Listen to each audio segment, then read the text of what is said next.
हम्म, 34 चेदड़ परिणामो जो कम्मस्सा सवनिरोहणे हेउ स्वभाव संवरो खलु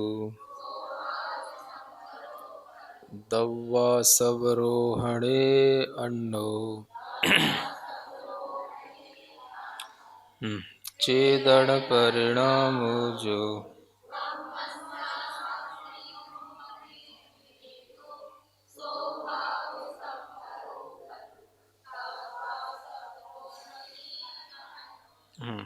अब यहाँ पर संवर तत्व का वर्णन प्रारंभ हो रहा है। सब क्रम से पढ़ रहे हो? कौन कौन से पढ़ लिए? जीव अजीब तो पहले पढ़ ही चुके थे द्रव्य में, फिर आश्रव तत्व, बंध तत्व, उसके बाद में संवर तत्व। तो उसको भी दो ही प्रकार से यहाँ बताया जा रहा है। चेदन परिणाम हो जो चेतना का परिणाम यानी चेतना का भाव कम्मस्सासव निरोहणे हेउ कर्मों के आश्रव को निरोहण माने रोकने में, हेतु माने कारण होता है। सो माने वह भाव संवरो, उसे भाव संवर जानना। संवर भी दो प्रकार का, एक भाव संवर और एक द्रव्य संवर। भाव संवर किसे कहते हैं? चेतना के जिन परिणामों से या भावों से कर्मों का आना रुक जाता है उसे भाव संवर कहते हैं। यानी कर्मों का आना रुकेगा किससे? आत्मा के भावों से। तो आत्मा के ही भावों से कर्म आते हैं, बंधते हैं, और आत्मा के ही भावों से कर्म रुक जाते हैं।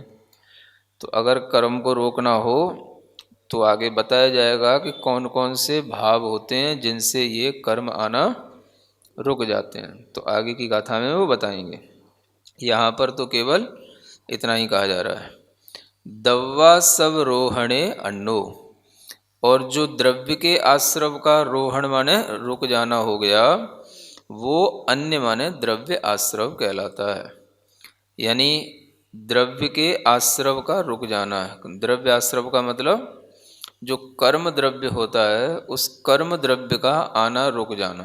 तो जैसे ही हमारे भावों में ऐसे भाव उत्पन्न होंगे जो कर्म को रोकने में कारण होंगे, तो भाव संवर होगा तो उसी समय पर द्रव्य संवर भी हो जाएगा। जैसे भाव आश्रव होने पर द्रव्य आश्रव होता है, भाव बंद होने पर द्रव्य बंद होता है, ऐसे ही भाव संवर होने पर द्रव्य संवर होता है। तो मुख्यता जो है वो भाव संवर की है। तो जो इनफ्लो ऑफ कर्माज माने कर्मों का जो प्रवाह आश्रम निरंतर बन रहा है उसको क्या करना? रोक देना, उसकी ब्लॉकिंग कर देना। ये जो है भाव संवर कहलाता है। इसको ये लोग एक तरीके से स्पिरिचुअल स्टॉपिंग बोल देते हैं। भाव संवर को क्या बोलते हैं? हाँ, कि कर्म को आना हमने रोक दिया, और जो कर्म रुक गए उसको बोलते हैं मटेरियल स्टॉपिंग। संवर माने रुक जाना। तो स्पिरिचुअल स्टॉपिंग पहले और फिर जो है मटेरियल स्टॉपिंग। तो इस तरीके से ये दो प्रकार का संवर यहाँ इस गाथा में बताया गया। अब वो कौन से भाव होते हैं जिनके कारण से संवर होता है? भावों में संवर होने पर कर्मों का आना रुक जाता है, वो भाव यहाँ बताए जा रहे हैं। वद समदि गुत्तियो धम्माणुपेहा परि सहजोय चारित्तम बहुभेया णादव्वा भाव संवर विशेषा।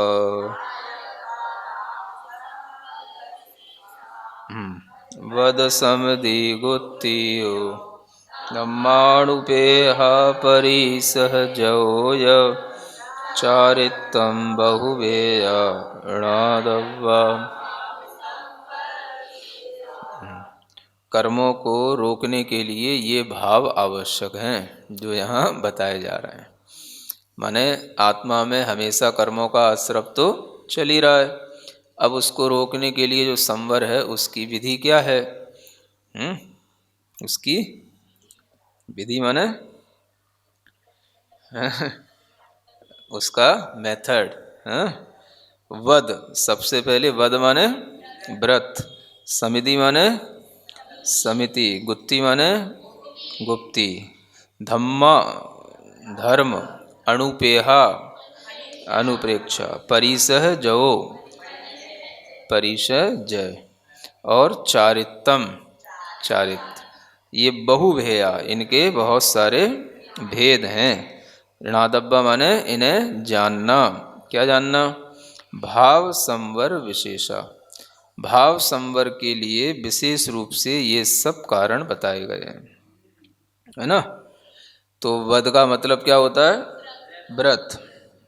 व्रत का मतलब जो हम संकल्प पूर्वक किस पाप का त्याग करते हैं, इसका नाम व्रत कहलाता है। व्रत किसे कहते हैं? संकल्प पूर्वक पाप के त्याग को व्रत कहते हैं। व्रत कितने होते हैं? 5 ही होते हैं, 5 पाप और 5 व्रत। ठीक है, यहाँ पर 5 ही व्रत लिए गए। तो जो है ना, 12 व्रत तो गृहस्थों के होते हैं। सामान्य से व्रत कितने? 5। 5 प्रकार के पापों का त्याग पूर्ण रूप से जब हो जाता है तो वही व्रत महाव्रत कहलाते हैं। तो वही 5 व्रत यहाँ पर मुख्य रूप से ग्रहण किए गए। इनको हम बोलते हैं वोज, VOWS। वोज माने व्रत। ठीक है, ये विरति 5 पापों से जो हो गई, इसी का नाम व्रत कहलाता है। तो बिना व्रत के कभी भी संवर नहीं होता। समझ आ रहा है? अब लोग कहें कि हमारे पाप रुक जाएं, हमारा पाप आना, हमारा बंध कम हो जाए, पाप आना रुक जाए, तो पाप कैसे रुकेंगे? जब व्रत धारण करेंगे। इसलिए कहा जाता है व्रत लेना चाहिए, संयम लेना चाहिए। बिना व्रत के पाप कर्मों का आश्रव कभी रुकने वाला नहीं है। ठीक है ना। तो गृहस्थ कम से कम 5 अड़ुव्रतों का भी संकल्प लेता है, 5 अड़ुव्रतों का भी पालन करता है, तो भी उसके लिए कुछ, है ना, कर्मों का आश्रव होना रुक जाता है। तो यही आश्रव रुकने को संवर कहा जाता है। इसलिए ये व्रत लेने के लिए ये प्रेरणा दी जाती है। फिर होती है समिति। समिति माने समिति। समिति का मतलब होता है समीचीन रूप से प्रवृत्ति करना। समिति का मतलब क्या होता है?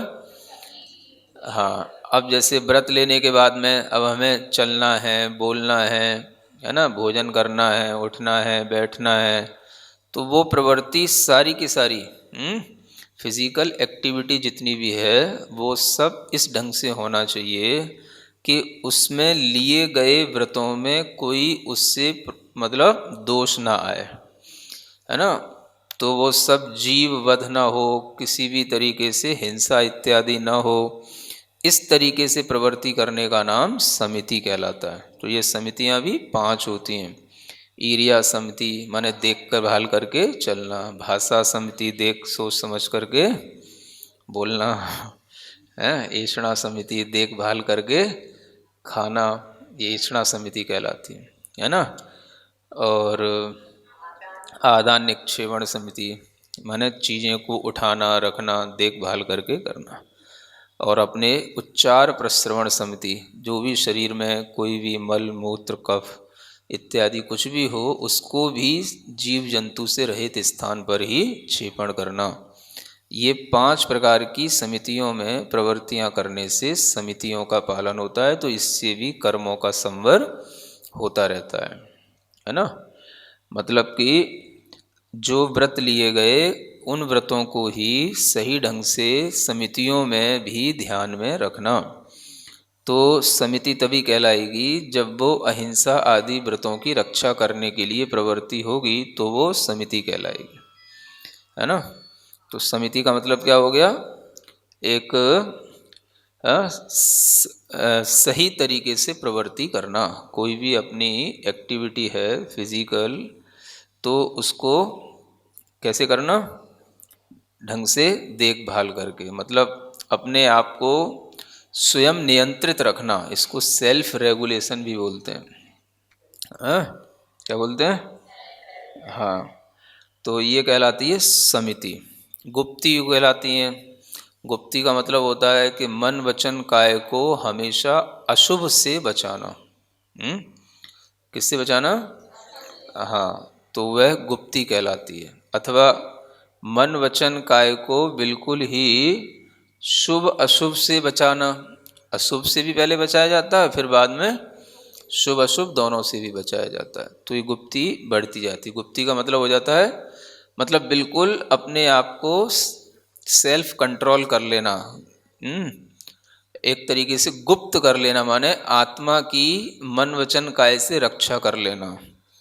क्योंकि आत्मा में कर्मों का संवर तभी होगा जब आत्मा जो मन वचन काय से संबंधित है उसमें किसी भी प्रकार से कोई भी उसकी अशुभ प्रवृत्ति न हो, न अशुभ मन का विचार हो, न अशुभ बोलने का भाषा हो, और न ही अशुभ किसी भी प्रकार की काय की क्रिया हो। तो ये कहलाती है गुप्ती। आइसोलेशन मतलब हाँ हाँ, मतलब ये हो गया एक तरीके से इंटीग्रेशन जिसको बोल सकते हैं। चीज़ को जो है क्या कर देना? इकट्ठा कर देना, एक में एक कर देना, या जो है मतलब मन वचन काय से उसको अलग हटा देना। और मन वचन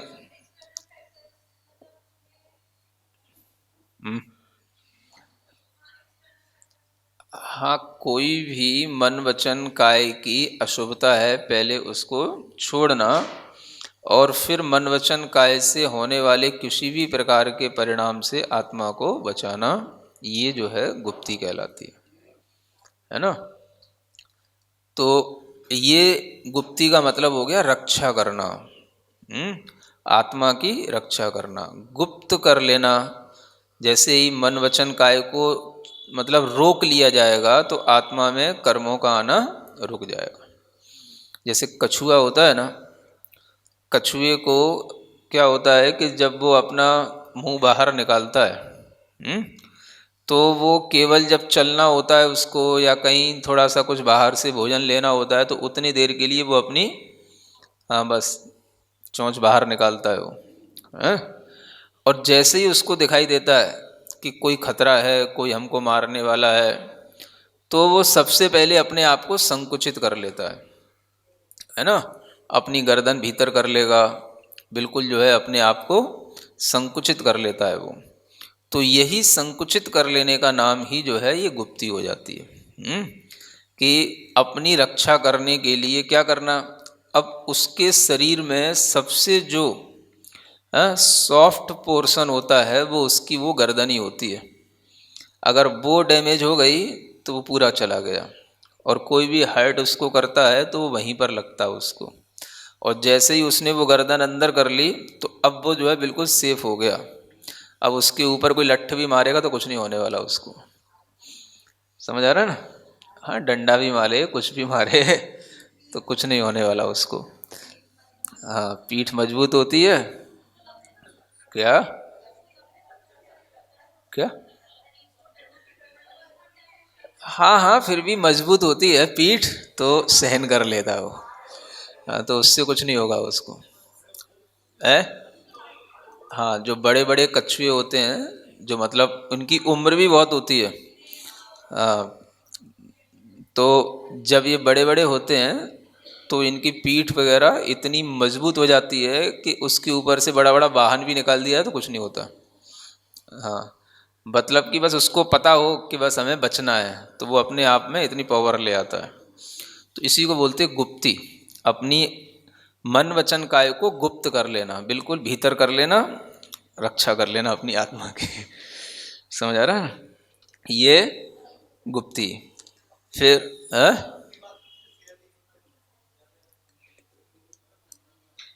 गुप्त रखने का मतलब ये है कि आपको अपने मन में किसी भी प्रकार का कोई भी, जैसे मन संबंधी आर्त ध्यान नहीं करना, रौद्र ध्यान नहीं करना, मन को संज्ञाओं में नहीं जोड़ना, ये मन की गुप्तियां कहलाती हैं। समझ आ रहा? जैसे कि अब आपका मन तो बिल्कुल स्वतंत्र है ना? अब भोजन करके आ गए, फिर भी भोजन के बारे में सोच तो रही हो बैठे बैठे, है? तो इसको बोलते हैं मन गुप्ती का अभाव। समझ आ रहा है? तो जिनके पास मन की गुप्ती होगी तो वो फिर जो है मन से कभी भी उस भोजन के विषय में भी कुछ नहीं सोचेंगे। कोई भी संज्ञा हो, आहार संज्ञा, भय संज्ञा, मैथुन संज्ञा, परिग्रह संज्ञा, तो हम मन से इन सब चीज़ों को सोचते रहते हैं, तो ये गुप्तियों का अभाव कहलाता है। तो मन में उस तरीके का विचार भी नहीं लाना। समझ आ रहा है? इसको बोलते हैं मन गुप्ती। वचन गुप्ती में किसी भी प्रकार की भाषा अपनी गलत नहीं होना, निंदा के वचन नहीं होना, कड़वे वचन नहीं होना, दूसरों को दुख देने वाले वचन नहीं होना, बोलने से पहले ही अपने आप को कंट्रोल कर लेना, तो ये वचन गुप्ती हो जाती है। अथवा मौन धारण कर लेना, ये भी वचन गुप्ती हो जाती है। समझ आ रहा है? काय गुप्ती का मतलब जहाँ बैठ गए वहाँ बिल्कुल स्थिरता से बैठना, है ना? बार बार हिलना डुलना नहीं करना।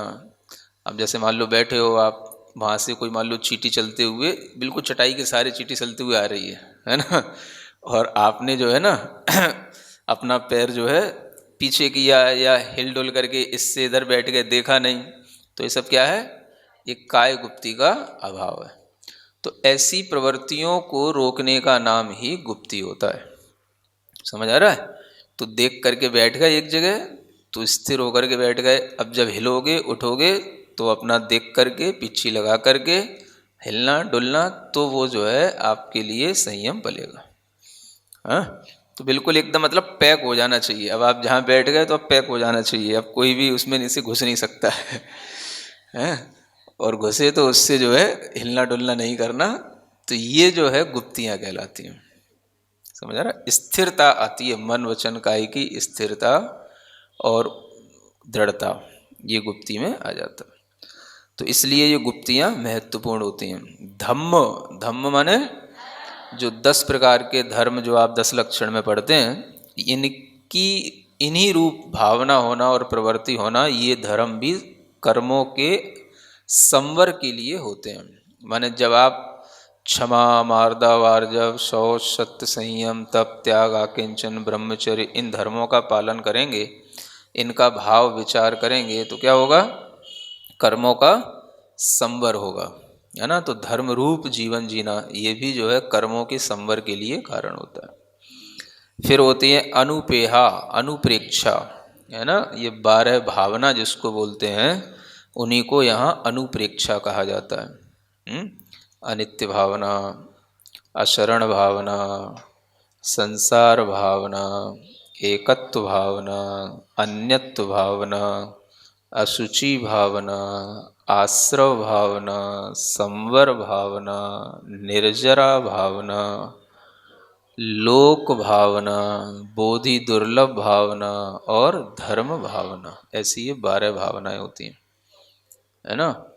तो ये 12 भावनाओं में मन लगाना है, 12 भावनाओं का चिंतन करना। अगर आपको लगे हमें अपने कर्मों का आश्रव रोकना है, तो भी अब जैसे मान लो व्रत नहीं भी हैं, है ना, तो कम से कम अणुव्रतों का पालन तो होता ही है, तो जितना संवर होगा उतना होगा। समितियां भी पालन कर सकते हो, देखभाल करके चलो। तो मन वचन काय की रक्षा भी कर सकते हो, अगर थोड़ा सी मन में भावना हो कि हमें मन में गलत नहीं सोचना, वचन में कुछ गलत नहीं करना, काय से भी जीवों की रक्षा करना, तो थोड़ा थोड़ा सा पालन गृहस्थ भी कर सकता है। हाँ हाँ, तो थोड़ा थोड़ा सा भावना तो कर ही सकता है। फिर 10 धर्म की भावना भी कर सकता है। समझ आ रहा है? मन को क्षमा से सहित करना, क्षमा की, मृदुता की, ऋजुता की भावना करना, आदि आदि 10 धर्मों की भावना, 12 भावनाओं का चिंतन करना। तो इससे कर्मों का क्या होगा?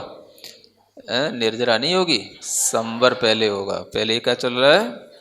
संवर, है ना। तो ये गुप्ती का अभाव होता है। ये भी क्या हो गया? ये वचन गुप्ती का अभाव, कि हम जो है गलत बोल जाते हैं, ये भी वचन गुप्ती का अभाव होता है ना। तो सोच समझ करके बोलना, ये क्या होती है? वचन गुप्ती कहलाती है। तो ऐसे करके गुप्तियों का भी पालन होता है। अनुप्रेक्षा, 12 भावनाओं का पालन करना, इनका चिंतन करना। तो अगर आप 12 भावनाओं के विषय में भी विचार करते हैं तो भी कर्मों का संवर होता है। अनित्य, अशरण, ये तो बिल्कुल ऐसी जनरल भावनाएं हैं जो लौकिक जीवन में भी आपके लिए भाने में आपको मदद करेंगी, और इससे जो है आपको जीवन की सत्यता और संसार के बारे में जो सत्यता है वो सबका भान होता रहता है। तो ये तो सब आप जानते ही हो। राजा राणा छत्रपति हमेशा पढ़ते ही रहते हो। थोड़ा भाव सहित पढ़ना, अर्थ सहित पढ़ना, तो 12 भावनाएं हो जाती हैं। फिर क्या है? परीश है जय, यानी थोड़ा सहन करना, कष्ट सहन करने की भावना करना। कुछ भी कष्ट, कैसा भी कष्ट आ जाए, शारीरिक, मानसिक, तो थोड़ा उसको सहन करना। ये 22 प्रकार के परिचय होते हैं, है ना। क्षुधा, पिपासा, शीत, उष्ण, दंश, मशक, नाग्न्या, अरति, शोक,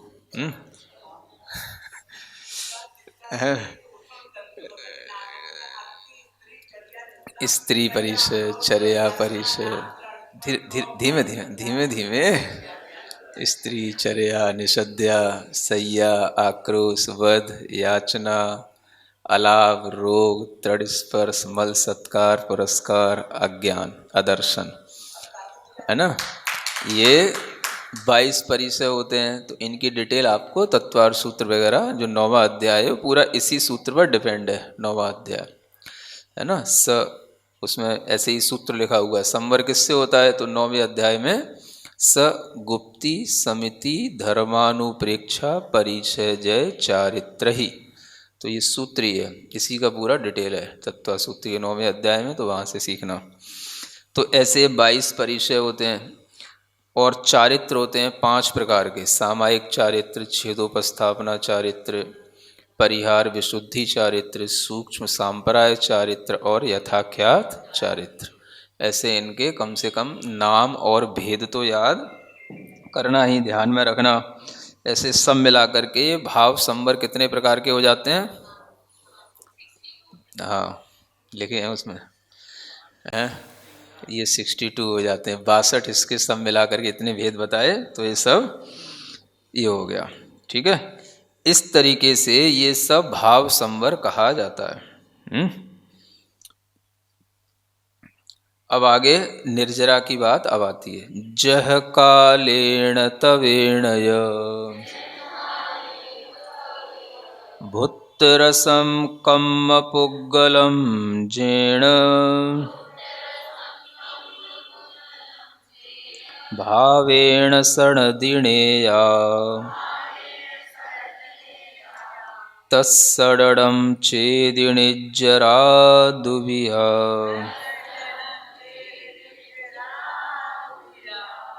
बोलो।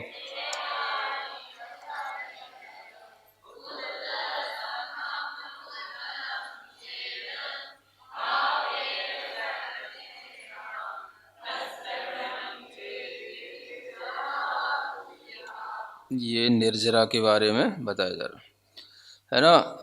जो निर्जरा तत्व है उसको समझाने के लिए एक ही गाथा है। इसी में सब कहा गया। जह कालेण तवेणय, निर्जरा 2 प्रकार की होती है। अब यहाँ पर द्रव्य और भाव, ऐसी भी 2 प्रकार की निर्जरा है, और अन्य रूप से भी 2 प्रकार की निर्जरा बताई जाएगी। एक कहलाती है जह काल, माने यथा काल, यथा समय पर निर्जरा होना। कि जब कर्म बंधा था तो कर्म जितने समय के लिए बंधा, अपना समय पूरा करके जब कर्म आत्मा से झड़ जाता है तो उसे कहते हैं जह काल माने यथा काल यथा समय पर निर्जरा हो जाना। तो एक तो निर्जरा ये होती है, और एक होती है तवेण या, किससे? तप के द्वारा, है ना। तो निर्जरा में क्या होता है? भुत रसम, उसका रस जो है वो भोग लिया जाता है ना। रस उसका बिल्कुल, हाँ, मतलब उसमें जो फल देने की शक्ति थी वो उसमें निचुड़ गई, सोख लिया उसको, भुक्त भोग लिया।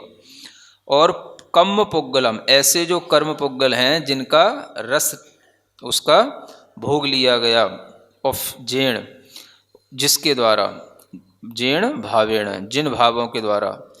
और सड़दी, उसी तरीके से फिर वो क्या हो गया? सड़ने का मतलब झड़ना, है ना, छूट जाना, उसको नेया माने जानना। तत्सरणम चेद निजरा दुव्या। तो ये इस प्रकार से कर्मों का हट जाना, एक देश झड़ जाना, इसका नाम दो प्रकार की निर्जरा कही जाती है। मतलब यहाँ पर द्रव्य और भाव ऐसी निर्जरा न बता करके यहाँ बताई गई एक यथाकाल निर्जरा और एक तप के द्वारा होने वाली निर्जरा। तो यथाकाल निर्जरा को बोलते हैं एक भाषा में सविपाक निर्जरा। क्या बोलते हैं? हाँ।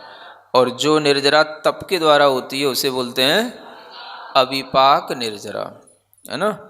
तो विपाक से सहित, यानी एक तो उसका जब फल आएगा तब जो है वो अपना फल दे करके झड़ जाएगा, और एक जब उसकी फल देने का टाइम नहीं है तो उससे पहले ही जो है हम उसको, है ना, पका करके उसको झड़ा देते हैं। तो इसको बोलते हैं अविपाक निर्जरा। इसको बोलते हैं ना पाल विषय माली, है ना। तो क्या होता है, आम जो होते हैं, एक तो आम जो है जैसे वृक्ष पर लगे तो वृक्ष पर ही पक गए, तो जो आम वृक्ष पर पक गए वो कहलाएंगे सविपाक, अपने समय से पके, उनको पकने में टाइम लगता है, तो वो अपने समय से पकेंगे, तो उनका विपाक जो है समय पर हुआ तो वो कहलाएगा सविपाक। और उन्हीं आम में से हमने पकने से पहले उनको जो है तोड़ करके पाल में रख दिया। पाल का मतलब होता है ऐसी घास फूस होती है जिसमें गर्मी आ जाती है, तो आम को ऐसे गर्म स्थान पर रख दिया जिसमें कि वो समय से पहले ही पक सकता है, पक जाता है। तो इसको कहते हैं समय से पहले पका देना, ये कहलाती है अविपाक, है ना। तो समय से पहले जो है कर्मों को खींच करके, है ना, उनकी स्थितियां जितनी पड़ी थीं उस स्थिति की पहले से ही जो है खींचना, इसको अपकर्षण बोलते हैं। सिद्धांत की भाषा में क्या बोलते हैं इसको? कर्मों की स्थिति को कम कर देना, अपकर्षित कर देना, कम करके और उसको जल्दी से फल देने के लिए, है ना, तैयार करके, और उसका रस जो है जो भी है, मतलब कैसे भी चाहे तो उसका अपना ही जो रस है उसका अनुभव करके अथवा किसी दूसरे कर्म में संक्रमित करके उस कर्म को निकाल दिया जाता है ना। दो प्रकार से फल होता है कि एक तो स्वमुख कहलाता है, एक परमुख कहलाता है। स्वमुख का मतलब होता है कि जो जैसा कर्म है वो अपना ही खुद उदय में आकर के फल दे करके जा रहा है, तो उसको बोलते हैं स्वमुख से। और एक कर्म को हम जो है संक्रमित कर देते हैं, उसको हम कन्वर्ट कर देते हैं, जैसे दूसरे जो कर्म का उदय चल रहा था उसमें हमने कन्वर्ट करके उसको निकाल दिया, तो उसको बोलते हैं परमुख से। तो निर्जरा दोनों तरीके से होती है। अब जैसे मान लो साता वेदनी भी है और असाता वेदनी भी है, दोनों प्रकार के बंध हमारी आत्मा में पड़े रहते हैं। अब हमारी आत्मा में साता का उदय चल रहा है, तो साता का उदय क्या करता है कि वह जो असाता का जो बंध है उसको भी वो खींच करके समय से पहले उस असाता को भी साता में कन्वर्ट करके निकाल देगा, तो आपको असाता के फल का अनुभव नहीं होगा, तो उसको बोलते परमुख से उदय में आकर के झड़ जाना। तो इस तरीके से भी कर्म होते हैं। तो ये संक्रमण की प्रक्रिया भी कर्मों में चलती है। तो विशेष रूप से कर्मों की निर्जरा जो होती है वो तप के माध्यम से होती है। तपसा निर्जरा च इसलिए कहा गया, है ना। तो वो जो तप होते हैं वो अभ्यंतर तप भी होते हैं और बाह्य तप भी होते हैं, और जो 6 प्रकार के होते हैं ऐसा पहले बताया गया है।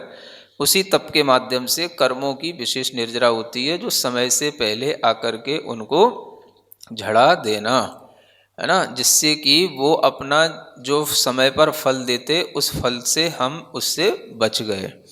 ये पुरुषार्थ पूर्वक कहने वाली निर्जरा होती है। और बाकी जो संसारी जीवों की निर्जरा चलती रहती है वो हर समय बंध भी चलता रहता है, हर समय उदय भी होता रहता है, और कर्मों के फल समय पर आकर के वो खिरते हैं तो वो पुनः बंद करके जाते हैं। और जो तप से खिरते हैं वो उन कर्मों से बंद नहीं होता, वो समय से पहले जा करके उनको खिरा करके निकाल दिया जाता है।